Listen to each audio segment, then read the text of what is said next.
Alors, nous allons passer de l'ère intermédiaire au futur intérieur. Alors, j'invite Amandine à, à venir nous relater son expérience. Alors, le numéro d'Amandine est le 19 535. On est loin du 77. Alors, toujours dans notre esprit des noces d'argent, donc on a vu les vieux croutons qui ont dit comment ça a commencé. Après ça, il y a eu des moyens croutons. Il y a eu les croûtes, là, on a eu les amis. Tu sais, l'ami du crouton, l'ami, oui. Bon. Et maintenant, on a la fine fleur de ce qui s'en vient. Alors, bonjour Amandine, ça me fait plaisir Bonjour Jacques. De te recevoir. Bonjour tout le monde. Alors, pour vous dire, Amandine avait 10 ans quand l'association a été créée. Donc, je ne te demanderai pas comment ça se passait dans ce temps-là. J'avais aucune idée que j'allais finir par faire le chemin de Compostelle, d'ailleurs, en ce temps-là. Comme la plupart des gens qui sont ici, d'ailleurs. Mm-hmm. Alors, si on y va de but en blanc, comment tu es venu à Compostelle ou comment Compostelle est venu à toi? Alors, c'est une longue histoire, puis je sais que j'ai pas beaucoup de temps, fait qu'on va essayer de faire ça vite. J'étais en relation avec quelqu'un qui adorait Jésus, qui adorait aller à la messe, et qui avait pour projet de vie d'aller à Compostelle au moins une fois dans sa vie. C'était sur sa bucket list. Puis moi, je ne savais pas du tout ce que c'était, mais je voulais l'accompagner, puis c'était l'occasion d'avoir comme un voyage en amoureux, puis qui plus est avec une dimension spirituelle, moi qui étais déjà comme connectée à la vie, on va dire. Puis cet homme-là, bon, il était toxicomane, il avait des gros problèmes d'addiction, comme moi aussi j'en ai eu, mais je l'ai découvert après. Et monsieur a fini par m'agresser très très violemment et j'ai failli perdre la vie en janvier 2023. Sauf que, avant ça, en novembre 2022, on était allé au cinéma Beaubien, il y avait la présentation d'un film sur les chemins de Compostelle, où il y avait Marcel Leboeuf qui venait parler au nom de ces chemins-là. Donc on se préparait à faire ensemble le chemin pour l'été 2023. Donc là, moi, je manque de mourir en janvier.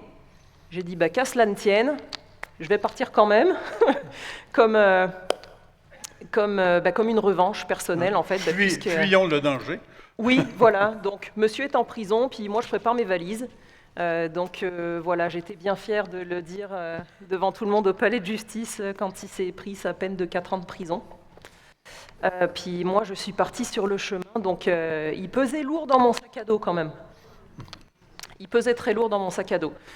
Fait que c'est ça l'impulsion, ça a été une manière de moi me prouver que j'étais encore en vie, puis que j'arrivais à faire des choses malgré tout. Ça a été dur quand même.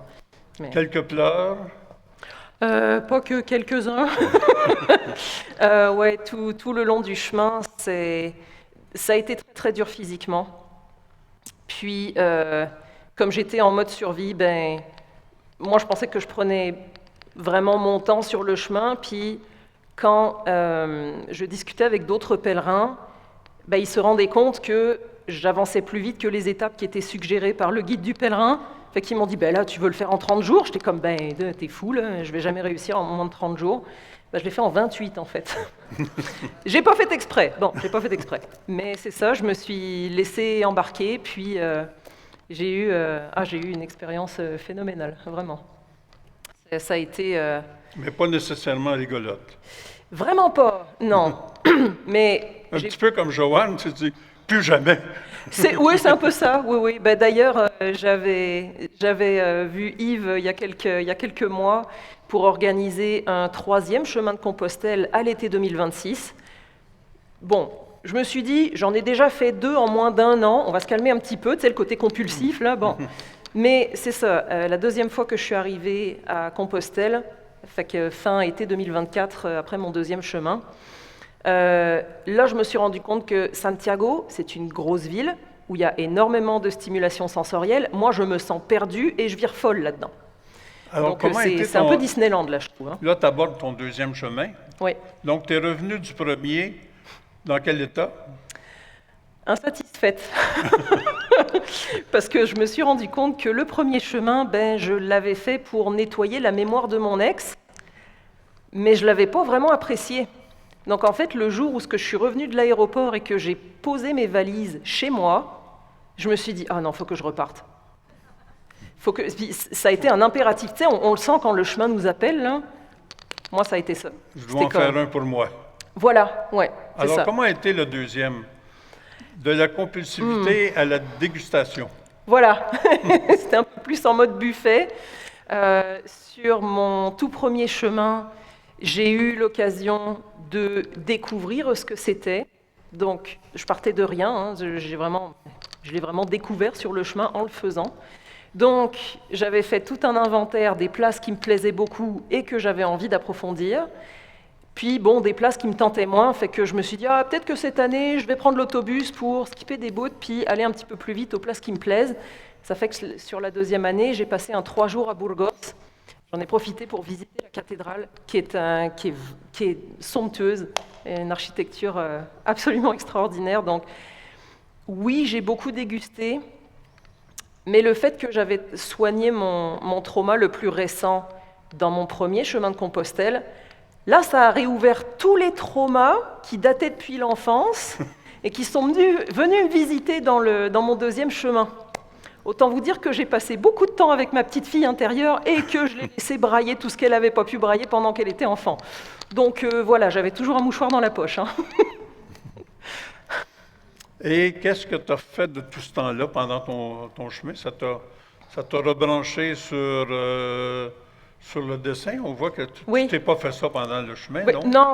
Non, j'avais mon chapeau qui ressemble beaucoup au tien d'ailleurs, donc non, ça c'était protégé, ça je l'ai fait au retour. Là. Donc vous voyez que j'aime quand même la décoration visible, hein, donc voilà, toutes les choses un peu dorées, c'est pour ça que j'adorais aller dans les églises, parce que la décoration des églises en Espagne, c'est quelque chose quand même avec tous les retables. Et ça m'a énormément inspirée, puisque lors de mon deuxième voyage, j'avais toujours un carnet à dessin dans la poche. Ce carnet-là, d'ailleurs, et je prenais le temps de m'asseoir pour dessiner. Donc, quand on discutera ensemble individuellement, tantôt, je vous montrerai ce que j'ai fait, mais je prenais le temps de m'asseoir pour faire des aquarelles. J'avais mon petit carnet d'aquarelles avec moi, et je me posais donc.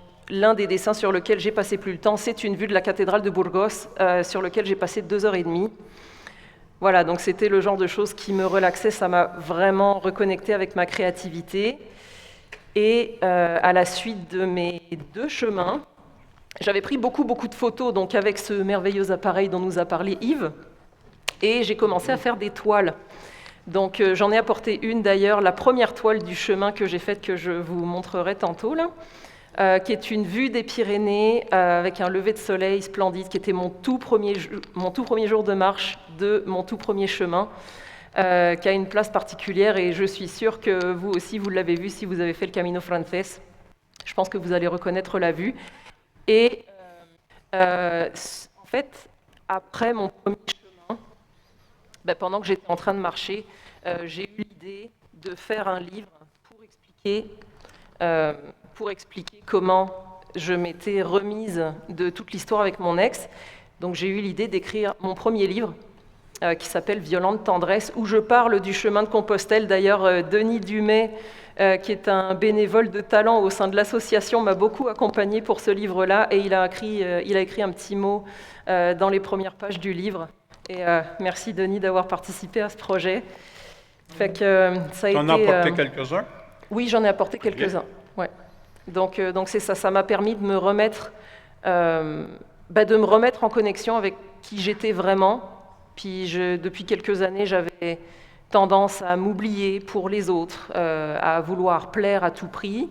Puis là, le fait d'avoir eu la chance de rester en vie, j'avoue que ça a été une grosse prise de conscience. Puis je me suis dit, il serait temps que je fasse les choses pour moi à un moment donné. Fait que voilà. Là, tu viens de parler de l'association. Tu vois la couleur des têtes qui sont ici. Alors, tu es associé avec le groupe de Montréal? Absolument, oui. Alors, comment tu te retrouves dans ce club de l'âge d'or Je suis fière Est-ce que effectivement ça t'a aidé? Oui, moi j'aime ça, pouvoir discuter avec des gens qui ont de l'expérience. Hein, Des vieux, oui. Écoute, on va le dire un petit peu plus subtilement, mais oui, garde. Je suis née au même siècle que vous, hein, donc ça va. Moi aussi j'ai des lunettes et puis je sais ce que c'est que d'avoir froid sur le top de la tête. Hein. Bon, donc, mais c'est ça. Moi, je trouve que au-delà de l'âge, oui, c'est sûr. J'ai pas vu énormément de jeunes personnes sur le chemin. J'ai pas vu beaucoup de jeunes personnes au sein de l'association, mais on est quand même plusieurs. Puis, je crois que, d'une manière générale, les ampoules aux pieds, c'est universel. Fait que qu'on ait n'importe quel âge, je pense qu'on va tous souffrir et puis se serrer les coudes sur le chemin aussi. Fait que moi, j'aime ça, entendre des gens qui ont fait le chemin 17, 22 fois. J'avais rencontré un monsieur, d'ailleurs, sur mon premier chemin, qui venait de Norvège, et c'était son 18e chemin. J'étais comme, mon Dieu, mais comme toi aussi, tu as de la misère à comprendre, je pense. Voilà, c'est ça. Et d'ailleurs, ce monsieur a fini par me commander une toile d'une photo de lui sur le chemin. Donc, j'ai une de mes toiles qui est présentement en Norvège. Je suis pas mal fière de ça. Mais c'est ça, je rencontre beaucoup d'anecdotes. Puis, j'aime beaucoup ça. Sur le chemin, cette espèce de connexion aux essentiels, ça fait que moi, j'ai rencontré beaucoup d'anges sur mon chemin. Je pense qu'on est très nombreux à avoir vu ça ici aussi. On rencontre toujours la personne qui nous dit le truc qu'on avait besoin d'entendre à ce moment-là et qui ensuite repart et on ne le voit plus jamais de sa vie. Et pourtant, ça reste imprimé en nous.